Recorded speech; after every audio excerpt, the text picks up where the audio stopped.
Vialet Macé nació en Argentona, provincia de Cataluña, España. Fue bautizado en la parroquia San Julià d'Argentona como Joan Paulino Manuel Batlle Mas. Le toca vivir en un período de una gran ola revolucionaria llamada la Primavera de los Pueblos. Las insurrecciones se organizan para acabar con las monarquías y levantan como banderas el sufragio universal, la igualdad, la abolición de la esclavitud, y se defiende la república como forma de Estado. Estos debates se desarrollaban en hermandades secretas como la masonería, asociaciones, clubes, etc. En 1864, el proletariado funda la Primera Internacional como respuesta a la explotación del capitalismo. Sus fines eran la organización política del proletariado a nivel mundial para lograr un nuevo orden social, igualitario. Participan en esa Carlos Marx, Federico Engels y Mijaíl Bakunin. En 1871 triunfa el primer gobierno socialista, la Comuna de París, que ejerció el poder durante 60 días promulgando decretos revolucionarios. El ejército y la policía fueron reemplazados por ciudadanos comunes. Se estableció la separación entre la Iglesia y el Estado. Los cargos públicos eran sometidos a elección popular. Dejaron de impartir clases de religión en los colegios, etc. Su breve gobierno terminó en una semana sangrienta, donde miles de soldados del ejército burgués invadieron el casco urbano en la ciudad de París con un enfrentamiento que dejó más de 20.000 muertos y miles de exiliados, y se encarceló a más de 40.000 personas como saldo de la violenta represión al gobierno socialista. Juan Vialet Macé perteneció a esa juventud comprometida, con un enorme coraje, abrazando la masonería y el socialismo. Cursando sus estudios en la Facultad de Medicina de la Universidad de Madrid, agregó clases de filosofía de la historia con su discípulo Emilio Castelar. Participó activamente de todos los movimientos para destronar a la monarquía de la reina Isabel II y abrió el camino para establecer la Primera República en 1873. La decepción política y la muerte de su joven esposa deciden el camino de la emigración. Deja a su hijo a cargo de su madre y procura refugio en nuestro país, que invitaba a todos los hombres del mundo a vivir al amparo de las libertades y derechos que la Constitución de 1853 había consagrado. Juan Vialet Macé se convierte desde muy joven, a los 27 años, en ciudadano del mundo. Las revoluciones vividas y su personalidad polifacética lo forjan con un temple, una moral y principios basados en la sensibilidad, la solidaridad, la bondad y la esperanza, que lo acompañarán durante toda su vida. Arribó en Buenos Aires en julio de 1873 a un país gobernado por Domingo Faustino Sarmiento, masón en el más alto grado. Presenta una carta de recomendación y su diploma de médico de la Universidad de Madrid al ministro doctor Bonifacio Lastra. Inmediatamente es nombrado vicerrector del Colegio Nacional de Mendoza. En 1874 se casa con la nieta de un prócer de la Independencia Nacional, Zulema Laprida, y fue rector del Colegio Nacional de San Juan y La Rioja. Tras un tiempo, la familia se traslada a Córdoba, donde revalida títulos y obtiene el título de abogado a los 20 meses para ocupar la cátedra de Medicina Legal. En la década de 1880 despliega una intensa actividad profesional. Ejerce la abogacía, dicta clases de medicina en la Universidad de Córdoba y lo designan representante para el Congreso Pedagógico Nacional, que fue el anticipo de la Ley 1420 de Educación Común, y lo reconocen con el título de doctor honoris causa. Establece amistades con los ingenieros Carlos Casafusch y Esteban Dumesnil, Miguel Juárez Celman, y preparan el plan Riego de los Altos de Córdoba, obra orientada al control de las aguas, irrigación de la provincia y la generación de terminales eléctricas. Creó la fábrica de cales y cementos, la primera argentina, empresa que, como lo señala su nombre, usaba cementos y cales nacionales de Argentina, entrando en competencia con las importadas. Recibe un certificado de Francia homologando las cales de su empresa e incursiona como empresario de la construcción. Junto a su socio y amigo Carlos Casafuch, inició la construcción del dique San Roque. Para la obra contrata decenas de ingenieros de todo el mundo y 3.000 operarios que trabajan en turnos de 8 horas con luz eléctrica. Por la misma época, Luis Augusto Huergo proyectó la irrigación de sus altos y también presentó los planos del famoso canal de navegación de Córdoba al río Paraná. Todos estos proyectos forman parte de mejoras que apuntan al desarrollo económico interno e independiente del país, y esta es una de las causas de conflicto con los intereses de Inglaterra y con los terratenientes opuestos al desarrollo del país. Una fracción de la burguesía oligárquica alcanza el poder y en 1878 el Congreso sanciona la ley autorizando una inversión para la conquista del desierto. Al mando del ministro de Guerra, Julio A. Roca, el Estado argentino se propuso extender la frontera al sur, avanzando sobre las tierras indígenas con un saldo de miles de muertos y 19.000 prisioneros reducidos a la servidumbre y esclavitud. Estas tierras, arrancadas a los pueblos originarios, fueron distribuidas entre una minoría de familias vinculadas al poder. A través del Partido Autonomista Nacional, los sectores más poderosos del país lograron imponer sus candidatos. El modelo agroexportador se consolida y colocaron como presidente al autor de un genocidio. Roca viola la reciente Constitución de 1853 y el régimen político que se organizó en 1880 restableció la esclavitud abolida en 1813 y es parte de un Estado que se funda sobre la base de la corrupción y el Holocausto. Durante el proceso de conquista, el Estado argentino expropió a los pueblos originarios unas 41 millones de hectáreas, que entregó solo a 1843 terratenientes vinculados por lazos económicos y familiares a los diferentes gobiernos. Julio Argentino Roca ha sido el funcionario que más se enriqueció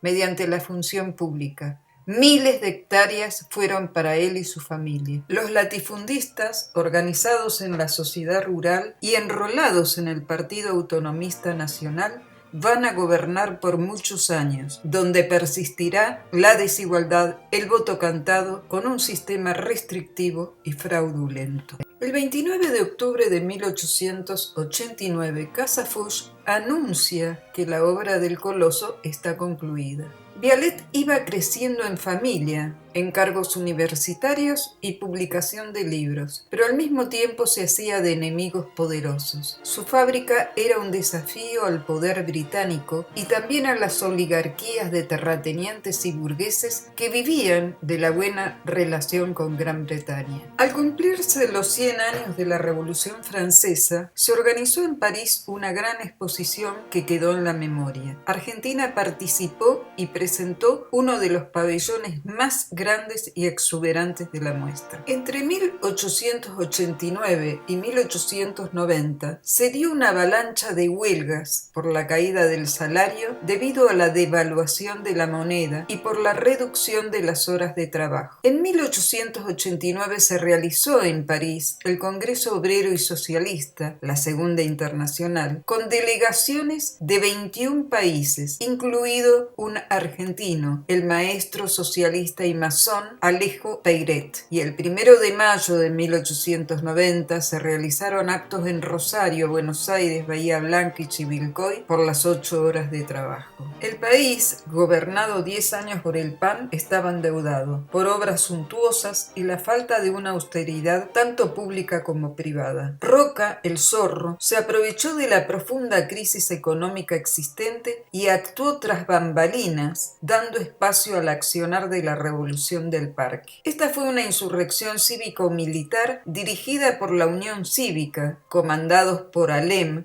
con una ideología democrática. Las huelgas de 1889 y 1890, exigiendo mejoras salariales, se sumaron al clima de inestabilidad y la oposición se fortaleció. Juárez Celman, enemistado con Roca, se encontraba cada vez más aislado políticamente y presenta su renuncia para convertirse en el chivo expiatorio de todos los males de una generación. Ya se fue el burrito cordobés.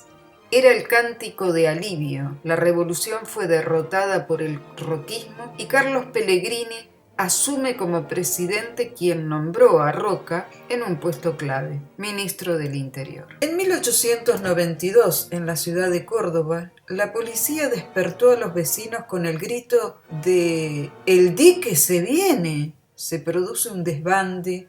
Con terror, los pobladores huyen. Inmediatamente Vialet Macé y Casafusch caen presos por el crimen de haber construido el dique. Es importante destacar que este no tenía agua, producto de una enorme sequía, falta de mantenimiento y desidia. Había dejado a más de 10.000 habitantes de los Altos sin agua. Por eso el gobernador Pizarro solicitó al presidente Pellegrini un ingeniero que diese un informe sobre el dique. Y es así como vino Federico Stavelius. El ingeniero, entre comillas, Stavelius, señaló más de 90 puntos que indicaban filtraciones de agua en el dique. Había valuado las reparaciones en 400.000 pesos a realizarse con Portland inglés. Vialet Macé y Casafusch son autorizados a realizar y dirigir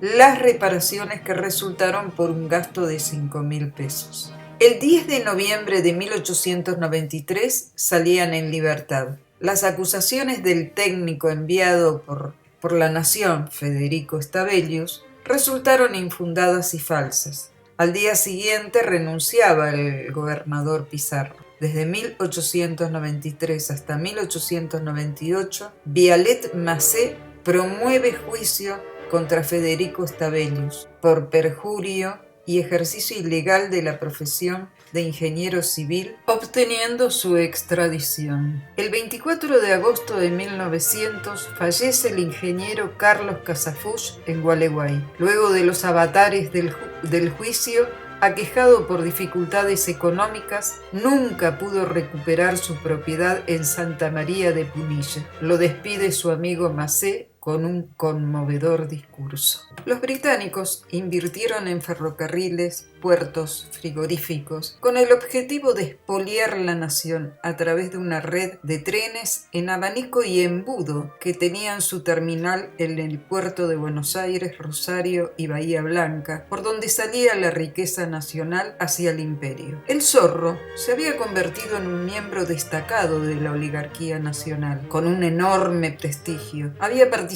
en la guerra más carnicera, la Guerra del Paraguay, y había actuado en la matanza en masa de los pueblos originarios. Roca no fue una persona meritoria, fue cruel, representó pensamientos medievales. Luego que Belgrano y San Martín nos obsequiaran con la herencia de una patria, el Zorro la destruyó y solo manejó el Estado a beneficio de la clase agroexportadora. La oligarquía mezquina, cruel, explotadora, esclavista, lo colocó de nuevo en la presidencia. Fue hábil e inescrupuloso y va a tomar duras medidas contra el proletariado que realiza reclamos como las 8 horas de trabajo, descanso dominical y no cobrar en vales o en chapitas, sino cobrar en dinero metálico. Las pésimas condiciones de trabajo hicieron que el clima de protesta creciera y se afirmaran las distintas corrientes existentes en el movimiento obrero, socialistas, sindicalistas y anarquistas. El presidente Julio Arroca, molesto por las oleadas huelguísticas, declaró en 1902 el estado de sitio y sancionó la Ley 4144, donde el Estado comenzó una dura represión al movimiento obrero. Es en este contexto donde Roca le pide a Vialet un informe sobre las clases trabajadoras. En enero de 1904, Vialet-Macé comienza el informe sobre el estado de las clases obreras en el interior de la República. Realiza un relevamiento exhaustivo de los trabajadores viajando en tren, a caballo, en sulky y recorre 14 provincias con una cámara de fotos donde la lente es un mudo objeto que da sin palabras, sin voces, la cruda verdad, bajo la observación de alguien que ha vivido las más duras resistencias a la injusticia, con una gran experiencia militante, socialista y masón de toda su vida. Su enorme producción escrita, como dueño experimentado de la pluma y la palabra, y como trabajador de la construcción, escribe y describe la verdad, nada más que la verdad. Visita talleres, estancias, obrajes, galerías mineras y entra a las tolderías nativas. Escribe 1500 páginas con 132 fotografías, no solo con la descripción detallada de la situación de pobreza, sino que además muestra estadísticas, estudios comparativos,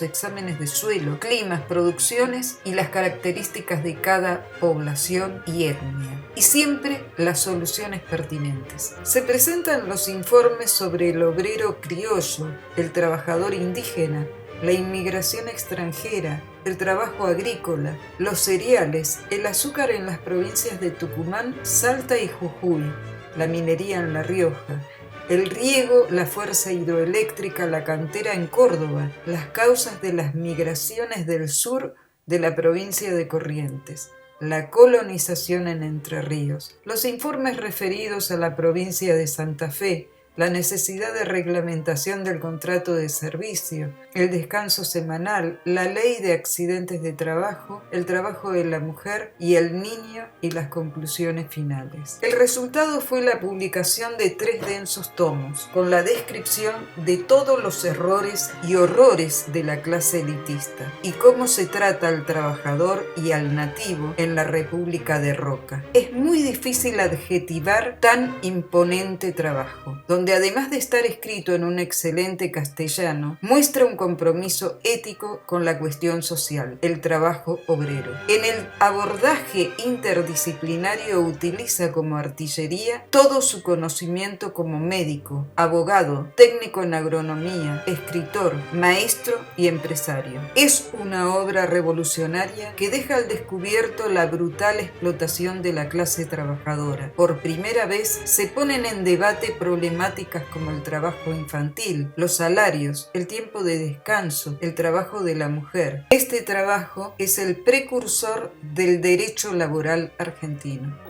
La historia la publican los vencedores, pero la escriben y la construyen los luchadores como Vialet. Él nos ha dejado una herencia de más de una decena de libros y el informe, pese a que lo cajonearon 4 décadas, en 1947 debieron convertirlo en leyes. Este es el trato que la clase vencedora le da a los constructores de nuestro país. Pero no hubo suficiente dinamita para derrumbar el coloso. Él es el mudo testimonio de una obra gigante que está pendiente para el desarrollo de las provincias, para la independencia de una nación. Estos son los vencedores que maltrataron, asesinaron y expropiaron a los pueblos originarios, los que explotaron a los trabajadores de la zafra en condiciones feudales y de esclavitud. Son los mismos que oprimieron a las mujeres y niños en durísimas jornadas de trabajo.